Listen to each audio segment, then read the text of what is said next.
Welcome back. I appreciate you being here. In today's video, we're going to look at one of the most requested videos that you guys want me to discuss, analyze, and share my thoughts on, and that is the somewhat famous 1997 alien interview. I touched on it briefly in one of my compilation videos, but I only dedicated like a minute or two to it.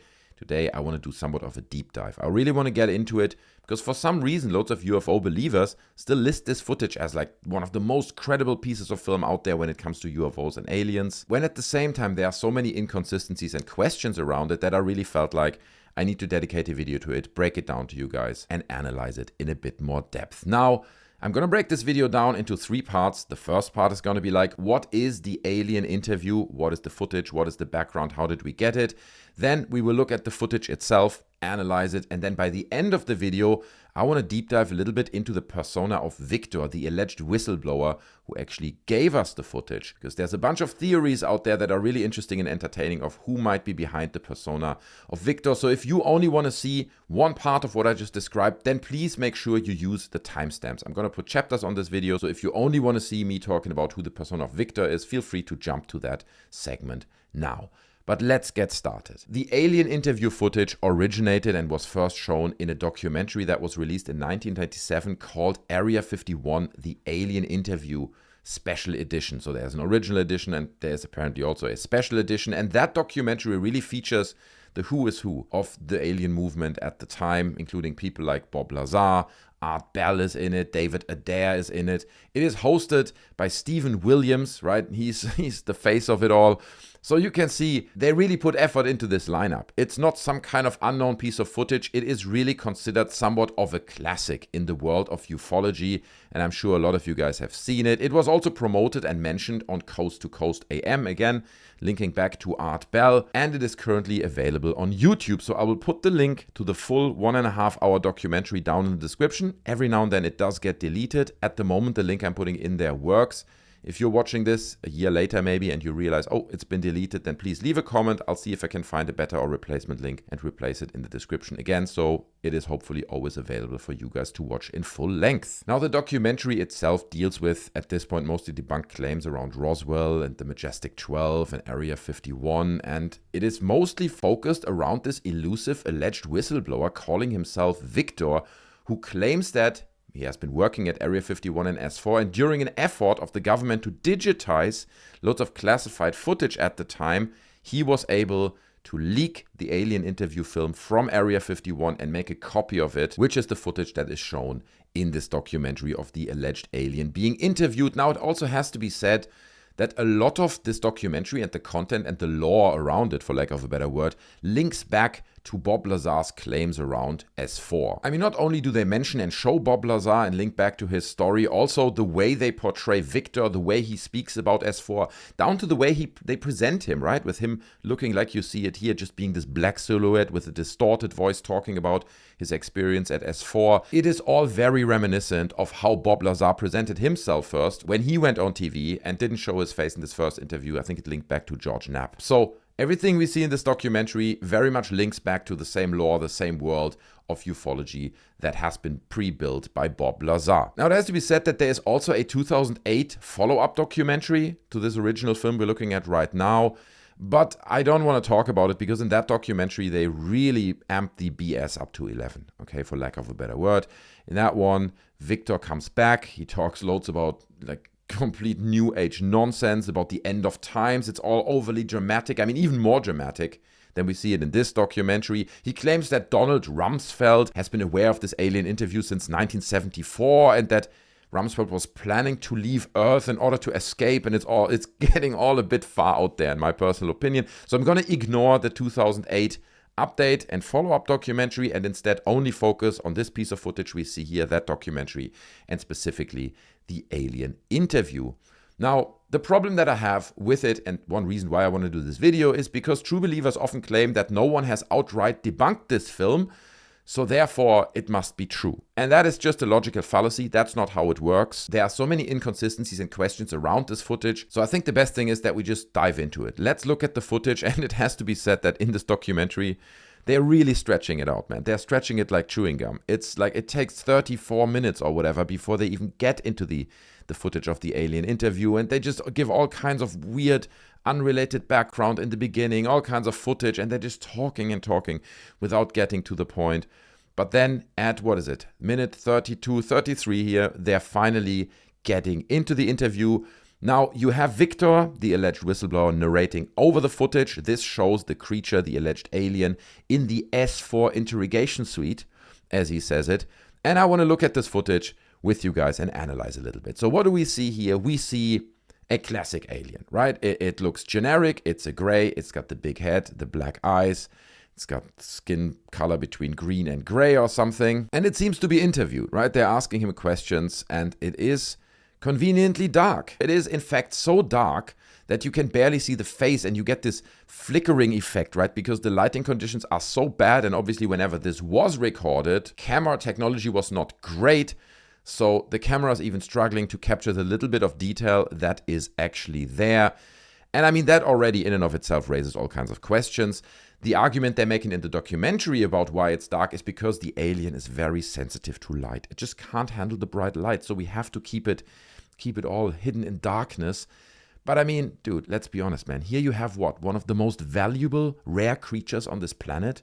How often do you get the opportunity to film an alien creature, a real alien creature, and then we just accept that we can't see any detail of it in this one-of-a-lifetime film interview because it's sensitive to light?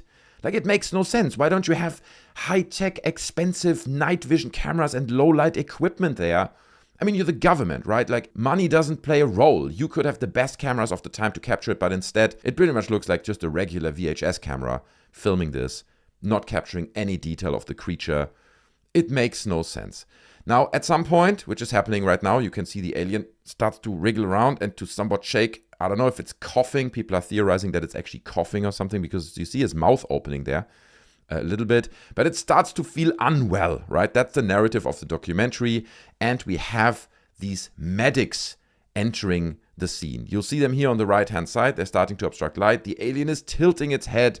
It's really unwell, that poor little thing. But here come the medics, okay? And they start to look at the alien. And this is, by the way, the only point in time in this whole film where you can see a little bit of the alien's body, because the torchlight, there you saw it, did you see this? The torchlight, here, of these medics, somewhat accidentally, I have to assume, shines down on the body of the creature so you get an idea. And that's also somewhat of a giveaway, in my opinion, because the arms and the body of the creature seems to be completely static. At no point in this whole video, it seems to just move the arm slightly, raise its hand, do anything with its lower body. The only thing that moves is its head.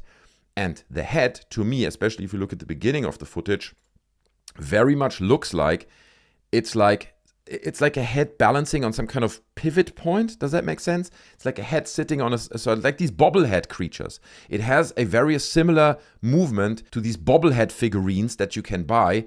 So, you know what I mean? The movement of the head, which is huge, by the way, and the skinny body that doesn't interact at all. There seems to be a discrepancy there already between these two pieces, or these body parts. Now, anyway, these medics enter the scene. These medics try to desperately save the creature because it is so unwell. And notice, as they are approaching the creature, they are shining these flashlights directly into its eyes, right? Look at it here.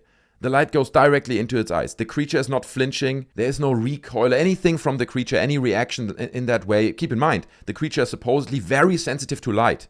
We can't have any lights in the room because it's so sensitive. But here we are lighting a flashlight into his big black eyes. There's no flinching. It doesn't respond to that. That also makes no sense. Now, one claim that believers often put forward in regards to this footage, claiming that that is evidence of its authenticity, is that the creature's eyes are allegedly moving. And I can see what they mean, especially in the beginning here, right? It's actually not that the eyes are moving, but it seems like it does like that movement with its eyebrows. Do you see that? The eyebrows seem to somewhat go up and down, especially when it moves its head up and down like we've just seen it here. The eyebrows seem to react or at least interact, have some physicality to it.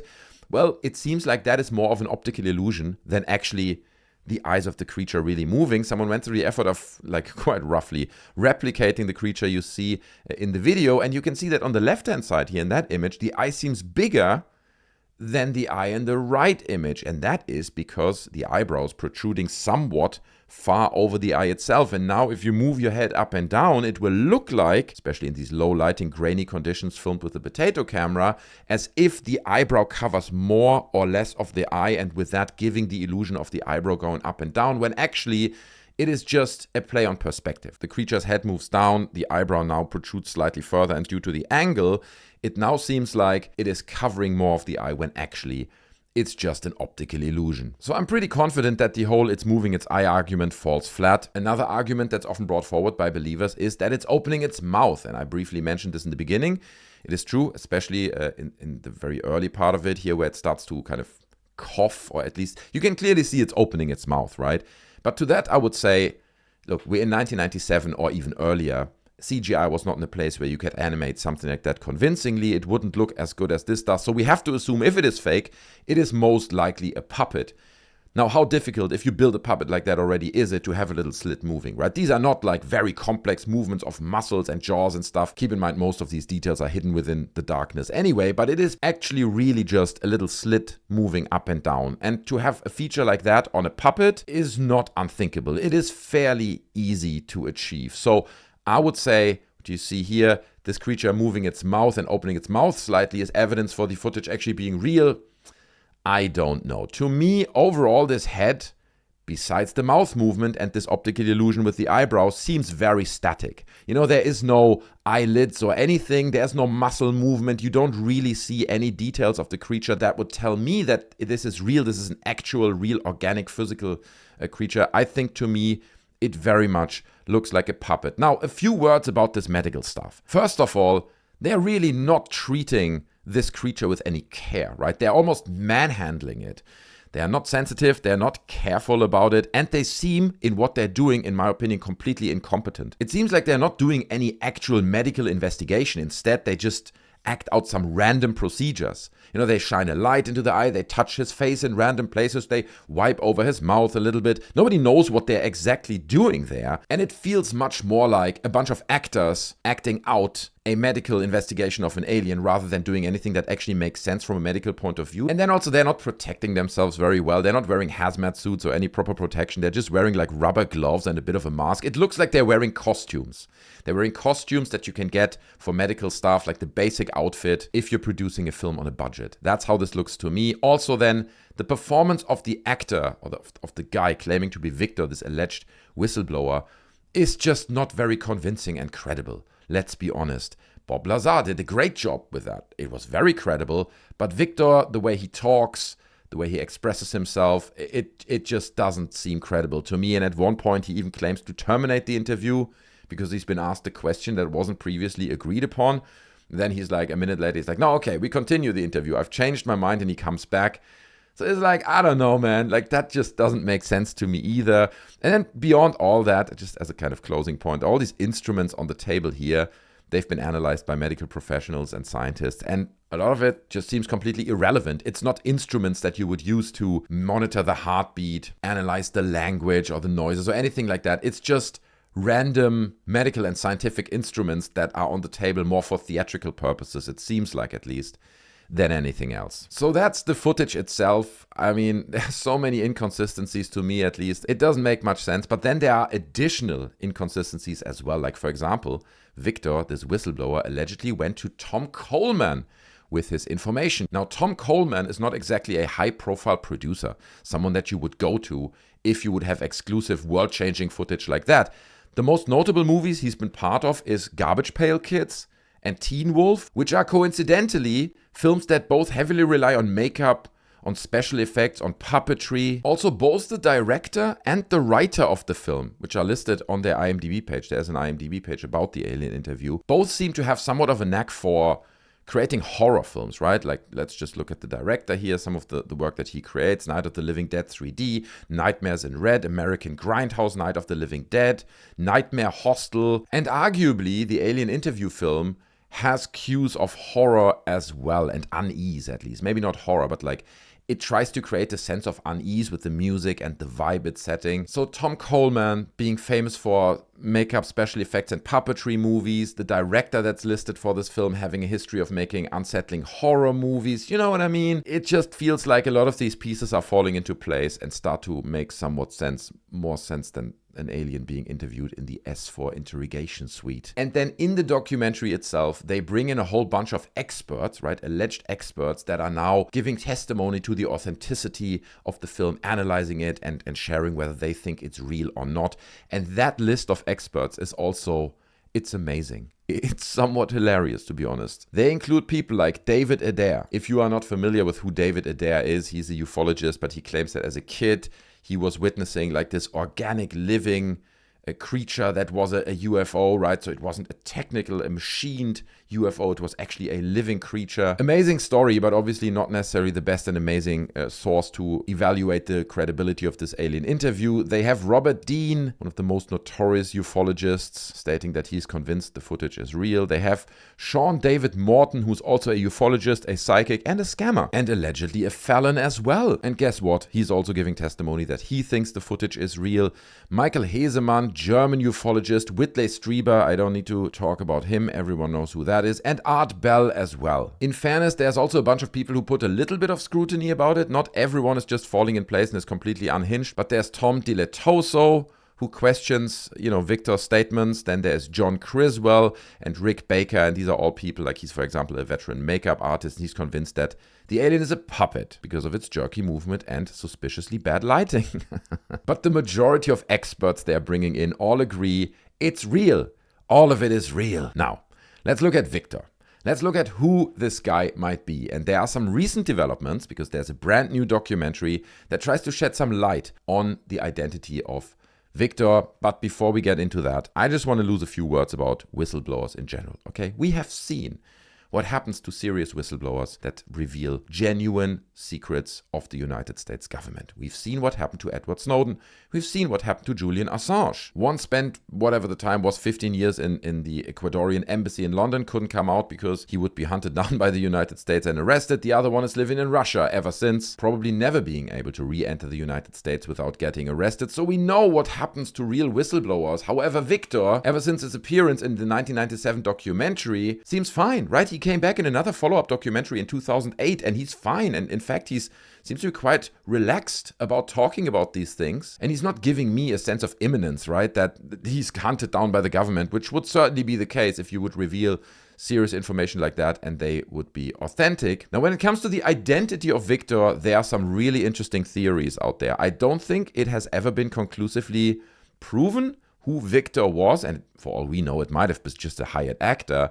But some people actually claim that Victor was Bob Lazar himself, because this interview and the whole tape somewhat adds to the mythicism and credibility of Bob Lazar's claim. So there are these theories that Bob Lazar actually might be involved and that he is the guy behind the silhouette of Victor. And beyond just making those claims, there's actual footage that tries to prove this is true. Now, I'm not standing here saying it is Bob Lazar. I'm curious to hear your thoughts on it. Do you think there might be something to this theory? Check out the following footage where they try to undistort Victor's voice and they try to match the connotation and how he speaks to how Bob Lazar speaks. Let me know down in the comments whether you think there's something to this theory or not. Let's go. The discussion occasionally deviated from Victor's approved questions. What is your occupation at Area 51? I won't answer that. I have had reason to be present at Area 51, but I'm not going to clarify whether or not I was there as an employee. What is your occupation at Area 51? I won't answer that. I have had reason to be present at Area 51, but I'm not going to clarify whether or not I was there as an employee. Are you saying you were there as a visitor? I'm not going to specify why or in what capacity I was there, only that I was there. Guards there with M16s, and guys slamming their finger into my chest, screaming in my ear, some people pointing weapons at me. Like I said, it's not a good place to work.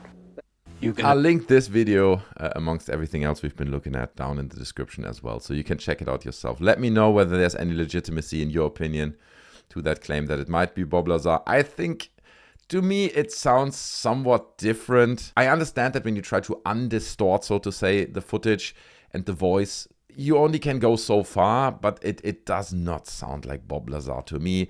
People in the comments are roughly split in half. Some of them say this guy sounds like Bob, even with his changed voice.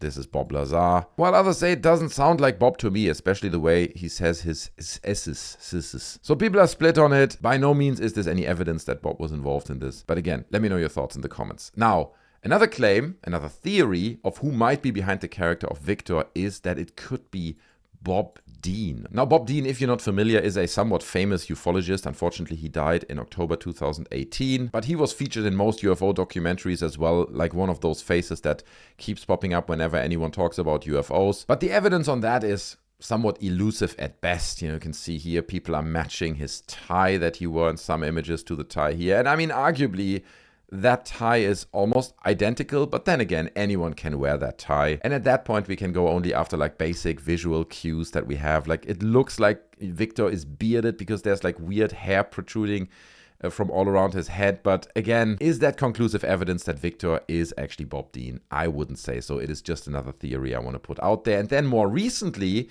we have claims by Jon Stewart. No, not that Jon Stewart. This Jon Stewart we're talking about here, for all I know, is a filmmaker. He's currently working or has released a documentary called Hunting Victor, which is all about trying to find out the identity of who Victor actually is. I have to admit, I haven't seen the documentary, but there's outtakes of it on Twitter, and you can find it on YouTube as well. Again, I'll link these tweets in the description as well, where he claims that Stan Deyo is actually the guy who portrayed Victor in this documentary. Now, Stan Deyo is the author of classic books like Cosmic Conspiracy and so on. However, when asked about it, Stan Deyo denied that he had anything to do with it. Here's a little statement from him again. I'll link it in the description.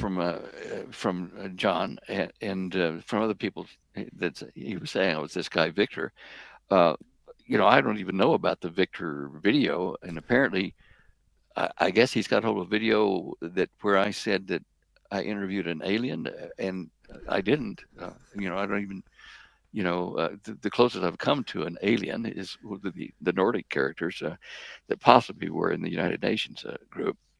But other than that, no, I don't know where he's getting this information from. And right, so very reliable sources there, and he denies it all. I mean, but then again, if you would be Victor, would you not deny that you were the guy? I don't know. It's all very elusive. So in conclusion, we don't really know who portrayed Victor. There's no conclusive evidence. Again, for all we know, it might have just been a hired actor. It's inconclusive what we know. But I love the theory that it might have been Bob Lazar himself. I love that it could have been Bob Dean at the time. Fantastic theories. I'm a big fan of all this. But as you can see in the bigger picture, looking at the alien interview, dude, it's a puppet, okay? It's a bunch of filmmakers getting together. And again, this is just my theory. I'm not claiming to have the ultimate truth here. You can leave your thoughts on this down in the comment section below. I mean, if you feel this is all real and the conclusion that I'm coming to makes no sense, that's fine. Like, I'm happy to stand corrected. It is just an opinion piece of me sharing my thoughts on it. But to me, it's a puppet, and not even a very good one. Hence the bad lighting and stuff. Hence the weird wobbly head movement. It doesn't look particularly good, plus all the other points I listed and broke down in this video. So these are my thoughts. This is my take on the famous alien interview video. I'm not gonna lie, I still love it. I think it's great, but it is more a piece of pop culture, a piece of the UFO lore history that's out there, similar to the early Bob Lazar documentaries. It doesn't mean it's true. It's beautiful reality TV, maybe with a little bit of found footage style sprinkled in there as well. It's great, I love it. Is it real though? I personally don't think so. But again, leave your thoughts down in the comment section below. I hope you enjoyed this little breakdown. If you did, smash the like button, subscribe to the channel for more. Join our Discord if you want to continue the conversation. Loads of nice people there. I'm hanging out there as well, so we can meet. You can share your thoughts about my videos with me personally. I would appreciate that. You can also subscribe to my gaming channel, Monkey Games. The link to that is in the description. It's very new. We're just growing at the moment, so I'm depending on your sub. Okay, please subscribe to Monkey Games. Link in the description. I would greatly appreciate that. Thanks for watching. Have a great day wherever you are, and I'll see you in the next one. Take care of yourselves. I'm out. Bye.